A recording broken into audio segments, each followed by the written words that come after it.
Launch day, do buckaroos. How the heck are you? I adjust my camera ever so slightly.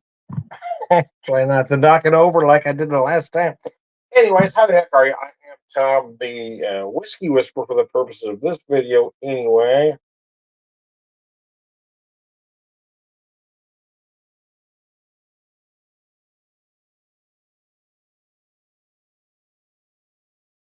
uh, bear with me while I adjust something real quick. Make sure that's working like I want it to.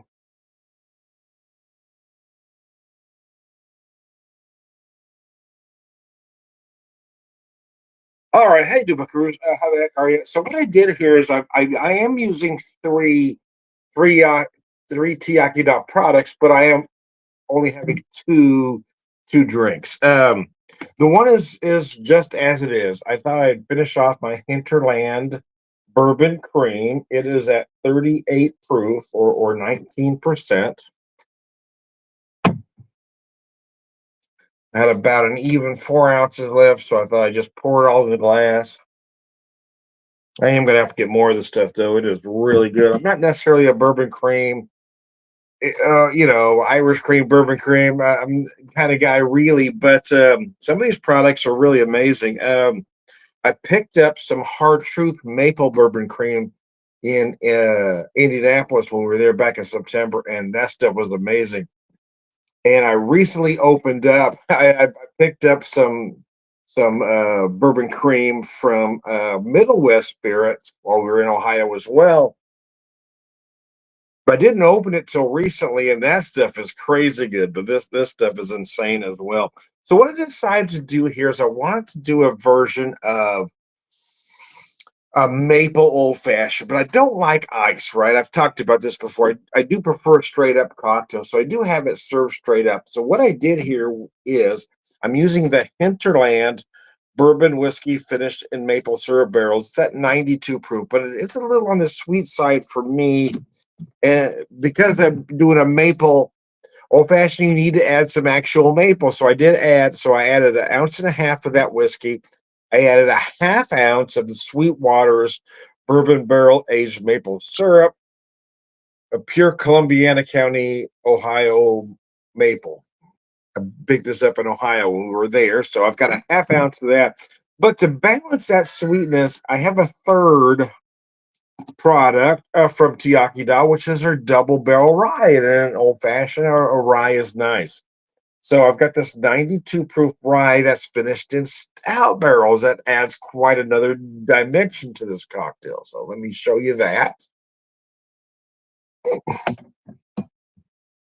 And like I said, I served this straight up, which means I have it very well chilled. I chilled the drink, I chilled the glass, and now I have it poured in here. But I don't want any ice. I'm not using the big cube that has come synonymous with an old fashioned, but it's not really traditional.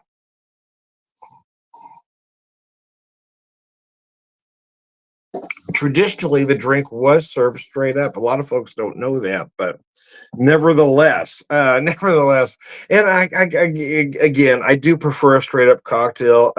If I make my own cubes and I know I'm using purified water, I've been known to use a big cube or a globe from time to time. But the truth is, I do prefer a straight up cocktail, which again means very well chilled, but no ice left in the glass.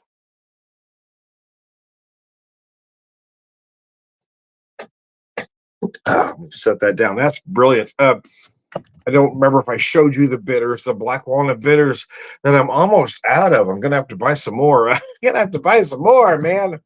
They tend to get used a lot in the fall or winter, and I didn't use them much in the spring and summer. So I used a lot right away when I first bought them last year, about this time. But then again, through as the months got warmer, spring and summer, I didn't pick them up again. But now I'm using them quite often one more time. So typically, when I've made this cocktail, I've used a cinnamon stick as a garnish. I didn't really want to do that this time, so I just kind of went traditional and dropped the cherry in there. In this case, it's a Collins bourbon cherry. You can spend the money on the Luxardos if you want, or the Marascas. They're quality product. But quite frankly, for $10, these cherries are just as good. The Collins brand really is just as good. It's going to save you some money. You just don't want to ever put that bright red cherry. Never put a bright red cherry in a drink. But you don't got to spend 25, $30 for a jar either.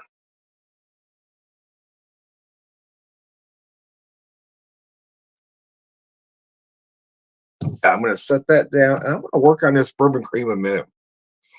I don't want that to warm up, but here's the thing: it doesn't need to stay ice cold. I got it very well chilled. Right? It's cold. It's very cold. Um, the drink itself is very cold. I chilled the glass separately, then I put them both together. So everything is chilled, but you don't need it to stay ice cold. Not if you're using quality products, as I am.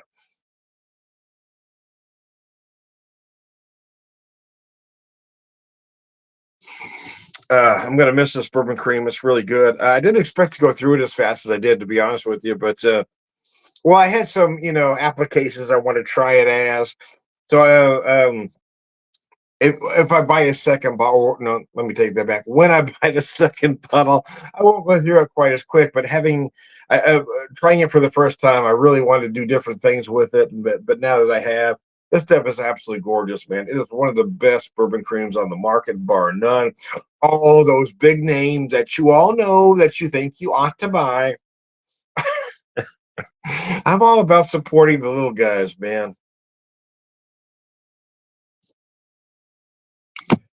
That's translated to the craft beer world, but I'm not sure why it hasn't translated to the whiskey world either. That part always escapes me. I can't figure that out because you've got craft beer guys that will swear by small until they're buying whiskey, and then they only want to buy the names you know. They will forget every small distillery out there, and I just don't understand that mentality.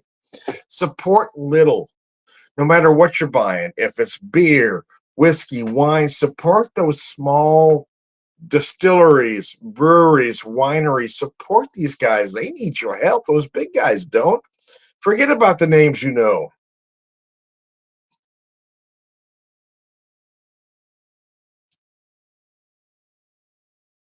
And it doesn't seem to me like it's a radical notion, but to many it does. I just scratched my head thinking, why are you? And and I've said this before, probably ad nauseum. Point, oh God, Tom, don't go on a rant again. It's a secondary market. It's those secondary market guys that are screwing everything up. They want you to believe you have to have certain products. Why? Because they want to sell them to you at a marked up price. So anytime somebody tells you have to have X, Y, or Z in your stable, but you have to buy it from them, don't trust them. They're intentionally lying to you and ripping you off. When I went on vacation, I bought a lot of products from nothing but small distilleries. And I'm telling you, as a whiskey guy, I'm telling you, as a guy that was drinking whiskey from the day he was born, I'm telling you that the small distilleries are doing product every bit as good, if not better, than those names you know. So support them, buy those products. In my neck of the woods, right here, a local to me, Ty Iechyd Da, which is why I support them and I talk about them a lot. The products I picked up on vacation, again, I've talked about this a lot as well, but High Bank, Echo, Endeavor, Middle West, Watershed. Um, what else do I have on my bar card here? Neely Family Distillery. I found them. Well, actually, my wife found them by accident. We were caught up in a traffic jam, and we finally got up. My wife saw the sign that said distillery half a mile away, so I stopped and at her insistence, and I was glad I did because they're doing some amazing products. And these are the distilleries that need our help. Forget about buying three, four, or five times what a certain bourbon is worth just so you can say, hey, look at me, I have taste. Buy these small distillery products, prove you know a little something about whiskey. And you're not just there for the hype and to say to try to look sit at the cool kids table, if you will. I've always made this comment. Uh, the only thing worse than not fitting in high school would have been fitting in. I mean, I've always kind of gone out of my way to make sure I didn't fit in with anybody. And that might say something about that's a little psyche, Tom. No, but the thing is, why does I don't understand the concept. I don't understand why you want to be like everybody else. If you're into beer, into whiskey, into wine, why do you want to have the products that everybody else has? I've never been able to make that mentality make sense to me. Be original, think out of the box, go buy the products that others aren't. You're not going to be disappointed. Again, Ty Iechyd Da here in Springfield, Mo. High Bank, Echo, Endeavor, Watershed in Columbus, Ohio. Hard Truth, Hotel Tango, Four Finger in Indianapolis, Indiana. These guys are doing amazing whiskey. Get out and buy those products. Forget about those names you know.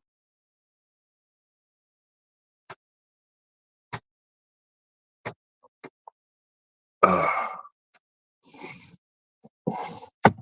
this hinterland is as good as bourbon cream as you're going to find anywhere from anybody. So if you're visiting Springfield Mo, if you're a craft beer guy, please go to Springfield Brewing Company. But there's other breweries in town you want to go to. But I want to recommend them because they are Ty Iechyd Da as well. So go there. But there are a lot of great breweries here in town, man. We've got again Springfield Brewing Company is kind of the big dog in town. If you like trendy styles, there's Tie and Timber. Four by four's got some unique offerings as well. Banter. I don't mean to be self-serving because I do work for Banter, but if you like IPAs and classic German styles, nobody's doing them better to the Banter. Of course, there's Wire Road. I mean, there's just a lot of great places here in town, but I am going out of the way to mention Springfield Brewing Company because you've got the brewery and distillery right there, all in one place. So there you go.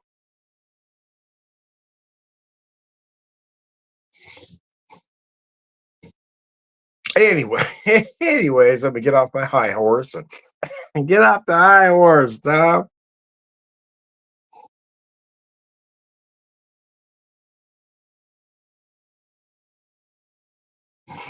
But I had a conversation with someone a while back, and somebody that doesn't talk to me anymore. But anyway, that's a conversation for another day. But they actually said this to me.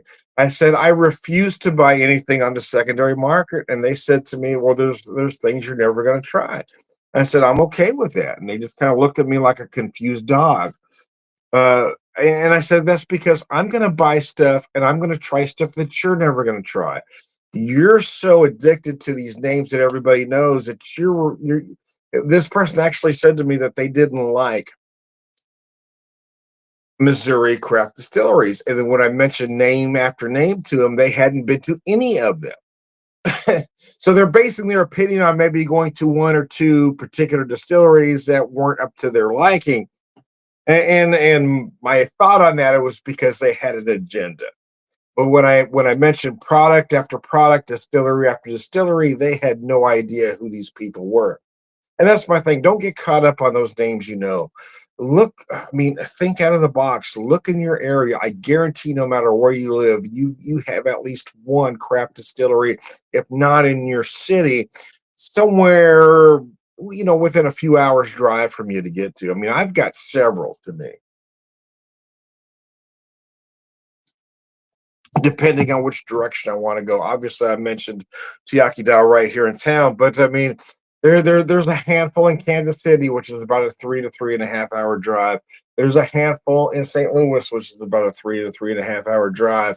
There's a handful of distilleries just shy of St. Louis, up around Washington, Missouri area, Washington, New Haven. I mean, there's a handful right in that little pocket there that are doing some amazing products. So um, you just have to look around, do a little research, get on the internet. I guarantee you, no matter where you live, unless you live in a dry county, you're going to find something, man.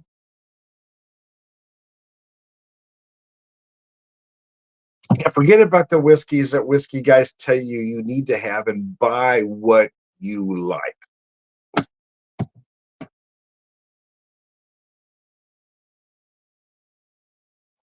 I mean, don't even listen to me. Don't buy what I'm telling you to buy. But I just encourage you to try those little guys. I mean, try the small crap distilleries because I'm telling you, they're doing better stuff than those big guys are. For those folks on the secondary market do not want you to know that. They want you to keep spending too much money with them. They've got a lot of money invested in inventory that they have to unload. So they've got to somehow convince you that you need to spend 3, 4, 5 times more than a whiskey's worth just so you can put it on a shelf. Don't do it, man. Don't listen to these assholes.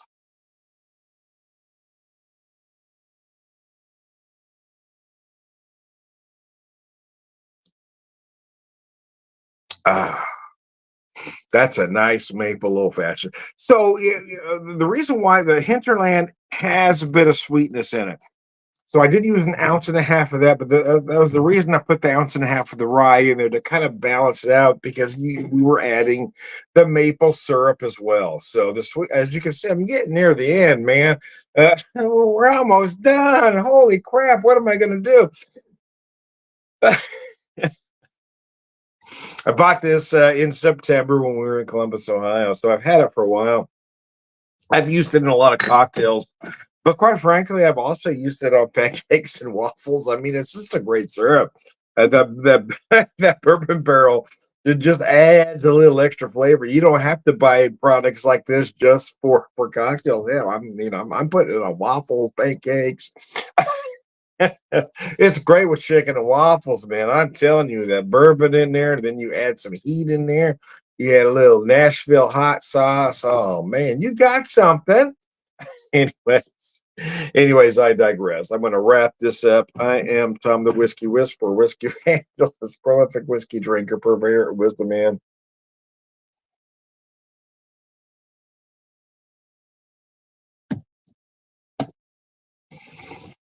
Oh, this drink was awesome. Yeah, because originally when I first thought of it, I was going to use just the hinterland, but as I was drinking the hinterland neat, I thought, let me use equal parts of the hinterland and the rye to balance that because I'm adding additional sweetness in there.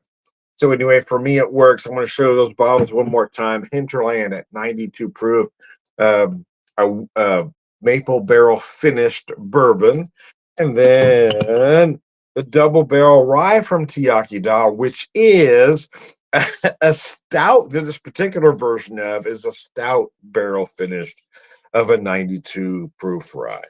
It is absolutely awesome, produced and bottled by Ty Iechyd Da. Anyway, there you go. I am Tom the Whiskey Whisperer, Whiskey Evangelist, prolific whiskey drinker, purveyor, wisdom man.